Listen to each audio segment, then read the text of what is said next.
ادھر وہ جو تھی نا، اگر آپ اڈیالہ کی دیکھیں اگر آپ اڈیالہ جیل میں جو کورٹ لگائی گئی اس کی بات کر رہے ہیں تو اب تو سب کو معلوم ہو گیا، اس کو ہم ایک انصاف کی عدالت کہہ ہی نہیں سکتے. وہ جیل میں ایک عدالت لگی تھی خواہشات پر مبنی، اور اس میں جو نتیجہ آیا وہ وہی تھا جو خواہشات تھی.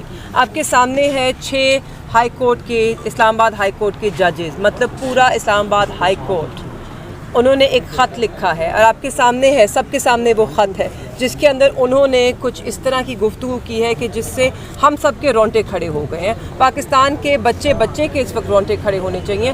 بڑی پریشان کن بات ہے، اور مجھے تو امید ہے، کیونکہ یہ ایک سیاسی نقطہ نہیں ہے، یہ ایک سیاسی مسئلہ نہیں ہے، یہ ایک جوڈیشل مسئلہ ہے، یہ ہماری لیگل فرٹرنٹی کا مسئلہ ہے. اور مجھے بہت امید ہے کہ ہمارے جتنے بھی وکلا ہیں، خاص طور پہ جو ہمارے نوجوان وکلا ہیں، وہ اس موضوع کو سنجیدگی سے لیں گے اور اسے آگے لے کے چلیں گے اور سوال اٹھائیں گے کہ کیا کر رہے ہیں ہم ان 6 ججز کو تحفظ دینے کے لیے آج، اور ہم کیا ان کی اس بات کو سنجیدگی سے لے رہے ہیں کہ نہیں لے رہے. آپ کے سامنے ہے آج سپریم کورٹ میں 2 بجے پرائم منسٹر شہباز شریف صاحب اور چیف جسٹس قاضی فائز صاحب نے ملاقات کی ہے، مگر ابھی تک اس سے کوئی خبر نہیں آئی کہ آگے وہ کیا کرنے جا رہے ہیں.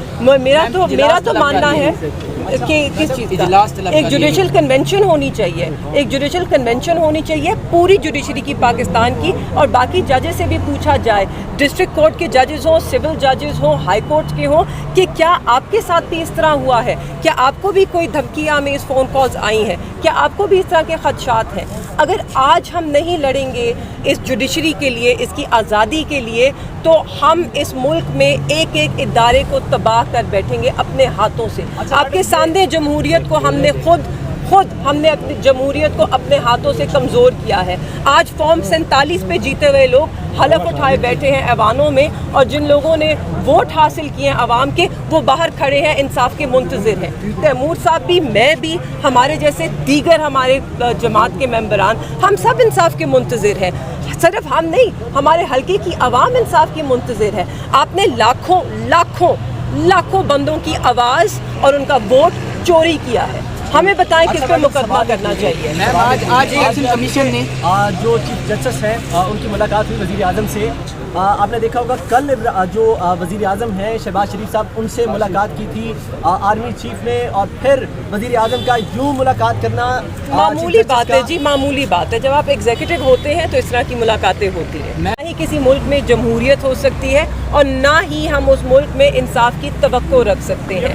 تو آج بہت ضروری ہے کہ ہم یکجا ہو کے اکراس پارٹی ڈیوائڈ، ہر سیاسی جماعت، ہر دھڑا جو ہے لائرز کا، ہم سب کو، سول سوسائٹی کو، ہم سب کو یکجا ہونا ہے.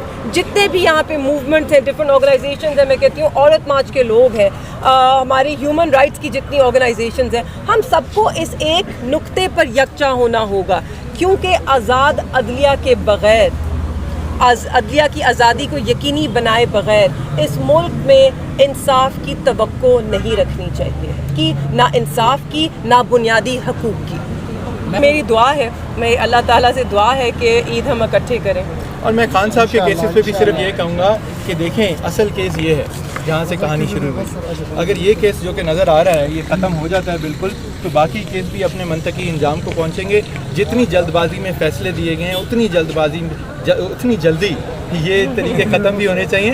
لیکن ہم جلد بازی کا مظاہرہ نہیں کر رہے ہیں، ہم تو آرام سے روز آتے ہیں، گھنٹہ 2 بحث کرتے ہیں، پھر چلے آتے ہیں، پھر اگلے دن آتے ہیں. تو اللہ انصاف کرنے والا ہے. اور خان صاحب کو کبھی انہوں نے یہ نہیں پوچھا کسی بھی وکیل سے کم از کم کہ مجھے کس دن باہر نکال رہے ہو. تو انشاءاللہ جب ہوگا انصاف ہوگا اور پوری قوم کے لیے بہتر ہوگا. یہ بتائیے گا، الیکشن کمیشن نے آج کہا ہے کہ اگر آپ KPK کے اندر حلف نہیں لیتے تو سینٹ الیکشن جو ہو رہے ہیں وہ ہم مسترد، مطلب اس کو جو ہے نا وہ ڈیلے کر دیں گے. تو اس پہ آپ لوگوں کا کیا موقف ہے؟ مطلب اب KPK کی حکومت جو ہے وہ، یا آپ کے جو مطلب سینئر لیڈرشپ ہے وہ کرنے جا رہی ہے، ان کا حلف لیں گے؟ میں تو اس پہ یہ کہوں گا جی کہ دیکھیں پہلے قانونی عمل پورے ہونے چاہیے. میرے حلقے میں بھی الیکشن کمیشن نے اب 1-2 دن پہلے ججمنٹ دے دی ہے کہ جناب ری کاؤنٹ کی اپلیکیشن ہم آپ کی الاؤ نہیں کرتے. وہ بائی الیکشن کرانا چاہ رہے ہیں، صرف سینٹ کے الیکشن کا انتظار کر رہے ہیں. تو تاخیر ہوتی ہے قانونی معاملات کی وجہ سے، تو بے شک ہو جائے، لیکن قانونی معاملات پورے ہونے چاہیے. جس طرح مہربانوں نے کہا کہ ہم ایک دروازے سے دوسرے پہ جا رہے ہیں, ابھی ہم یہاں پیش ہوئے ہیں, اس کے بعد اپنی الیکشن پٹیشنز فائنل کرنے جا رہے ہیں, وہ دائر کرنے جا رہے ہیں.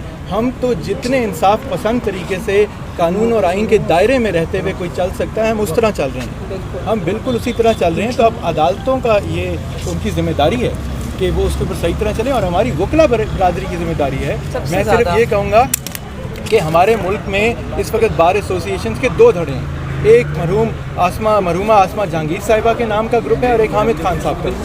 دونوں کو چاہیے کہ وہ آگے آئیں, ان چیزوں کے اوپر یکجا ہوں, بات کریں. یہ کوئی پارٹی پولیٹیکل ایشو نہیں ہے, یہ سب کے لیے ایشو ہے. یہاں جو ملک میں وزیر اعظم آیا ہے, جو کمزور بندہ رہا ہے, سب کا جو مسئلہ ہے وہ آئین اور قانون سے. آئین اور قانون کو صحیح کرنے کے لیے سب سے زیادہ ضروری چیز تو یہ ہے کہ آپ اپنی عدالتوں کو مضبوط کریں, عدالتوں کو آزاد کریں. آزاد عدالتیں جو ہیں وہی آپ کو منصفانہ اور فوری انصاف دے سکتی ہیں, اور اگر وہ نہیں دے سکتی تو چاہے آپ سابق وزیر اعظم ہوں, چاہے آپ ایک عام آدمی ہوں, آپ کا اس ملک میں پھر کوئی داد رسی نہیں ہو سکتی.